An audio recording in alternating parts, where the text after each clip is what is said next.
ఆంధ్రప్రదేశ్ రాజకీయాల్లో కంప్లీట్గా ఒక జోకర్ అయిపోయిన వ్యక్తి ఎవరైనా ఉన్నారంటే ప్రధానంగా మాట్లాడుకోవాల్సింది రఘురామకృష్ణంరాజు గారి గురించే. పాపం కంప్లీట్గా జోకర్ని చేసేసే అన్ని పార్టీలు ఆయన. అయితే ఇప్పుడు ఎలా ఉంటుంది, వైఎస్ఆర్ కాంగ్రెస్ పార్టీ బీఫామ్ మీద ఎంపీగా గెలిచి ఏంటికంటే చిన్న చిన్న వాటికి ఆయన పెద్దగా ఫీల్ అయ్యి దాన్ని గింత గింత గింత పెద్ద చేసుకొని అసలు విపరీతమైన ధోరణి ప్రదర్శించారు. ఇంకా ఆయన మీసాలు తిప్పడాలు తొడలు కొట్టడాలు మామూలుగా లేవు.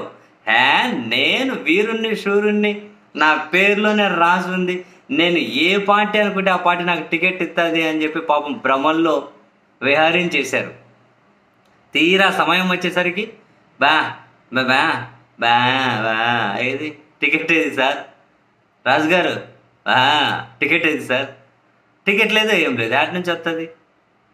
చంద్రబాబు గారు విజయనగరం ఇస్తారు అని చెప్పి ఆయన చర్చ జరుగుతూ ఉండే, లేదు ఎక్కడైనా ఒక అసెంబ్లీ స్థానం నుంచి ఇస్తారని చెప్పి చర్చ జరుగుతుండే. అదిలే ఈవెన్ నిన్న కూడా వచ్చారు భీమవరంలో, పశ్చిమ గోదావరి జిల్లాలో సొంతూరుకి. నర్సాపురం నుంచి నాదే టికెట్, కూటమి తరపున పోటీ చేసేస్తున్నా అన్నాడు ఆయన. ఏది ఈరోజు చంద్రబాబు గారు 4 ఎంపీలు 9 అసెంబ్లీలకు అభ్యర్థులను ప్రకటించారు. ఏది లిస్ట్ అయిపోయింది టీడీపీ. ఇంకేమైనా మార్పు చేర్పు ఉంటే ఎక్కడైనా ఒకటి ఏమైనా ఉంటాయేమో. మరి ఆ మార్పు చేర్పుల్లో ఏమైనా రఘురామకృష్ణంరాజుకి అవకాశం ఏమైనా వస్తుందా? అటువంటి అవకాశం ఏడుంది ఇక్కడ? బీజేపీ నుంచి మళ్ళీ వెనక్కి తీసుకొని వీళ్ళు ఇంకోటి బీజేపీకి ఇచ్చి అప్పుడు ఇంకెన్ని గెలకాల్సి ఉంటుందో. సో ఇప్పటి వరకు అయితే చంద్రబాబు గారు రఘురామకృష్ణంరాజు గారు మొహం మీదనే టపీమని వాకిలు వేసేసారు, వాకిలి ఠక్కమని వేసేసారు. ఏమో ఇప్పుడు ఏం చేస్తారు? రఘురామకి ఇంకేం ఆప్షన్ ఉంది? ఇప్పుడు జనసేన పోటీ చేసి 2 స్థానాలు ఉన్నాయి, కాకినాడ మచిలీపట్నం. ఆ 2 ఉన్నాయి కదా. మరి ఆ 2 రాజుగారికి ఆడ ఇచ్చారా జనసేన? లేదబ్బా. యాడ్ నుంచి ఉంది ఏంలే, యాదీరు. రఘురామకృష్ణరాజు అవసరమైనప్పుడు వాడుకున్నారు, జనసేన వాడుకుంది, టీడీపీ వాడుకుంది. సరే ఏనా వాళ్ళు వాడుకోవడం అనేముంది లేండి. విచ్చలు విడిగా అదిగోండి డబ్బులు కావాలా, అదిగోండి ఇవి కావాలా, అదిగోండి కేసులు వేస్తా, ఇదిగో తిడతా, రోజు మైకులు పెట్టండి అని చెప్పి ఆ మైకులు పెట్టించుకోవడం, గొట్టాలు పెట్టించుకోవడం, జగన్ తిట్టడం, లాస్ట్కి అటు ఇటు కాకుండా ఎంపీ సీట్ యాదంటే బా బా బా లేదు, ఏం లేదు కదా. ఎంపీ లేదు, ఎమ్మెల్యే లేదు.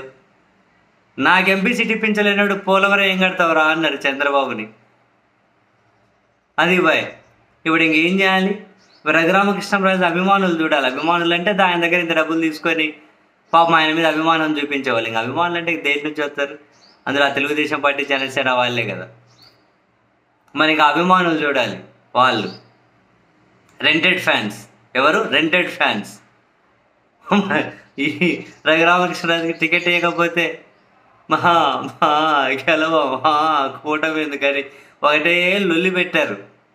ఇప్పుడు ఏం చేస్తారు? ఇప్పుడు వాళ్ళు చంద్రబాబుకు వ్యతిరేకంగా పనిచేస్తామని చెప్తారు వీళ్ళందరూ. రాజుగారి పరిస్థితి ఏంటండి? ఫస్ట్ ఆయన తేల్చండి పాపం. మీకోసం ఆయన అంతగానే ఢిల్లీలో కూర్చొని తిడుతూనే ఉన్నాడుగా. ఎక్కడో మూలన పడేయండి ఆయనకి టికెట్ ఇచ్చి అని వాళ్ళ అభిమానుల విన్నపం. వాళ్ళ అభిమానులు వినవించుకుంటారు, ఏడో దగ్గర టికెట్ ఇచ్చి పడేయండి అని. ఊరు పడేసేవాళ్ళు లేరు. ఎవరు టికెట్ ఇచ్చిరి? మంచిగా టికెట్ ఇచ్చిన పార్టీ దాని మీద అసలు అవాకులు చవాకులు పేలి తీవ్ర పదజాలంతో వీళ్ళ చెంతకు చేరి ఏమైంది? మొహం మీద వాకిలే బయటకి అని చెప్పి వాకిలేసేసినట్లే అయింది. మరి ఇప్పుడు ఇంకేమైనా అద్భుతాలు జరిగితే రఘురామకృష్ణరాజుకి టికెట్ వస్తుందేమో.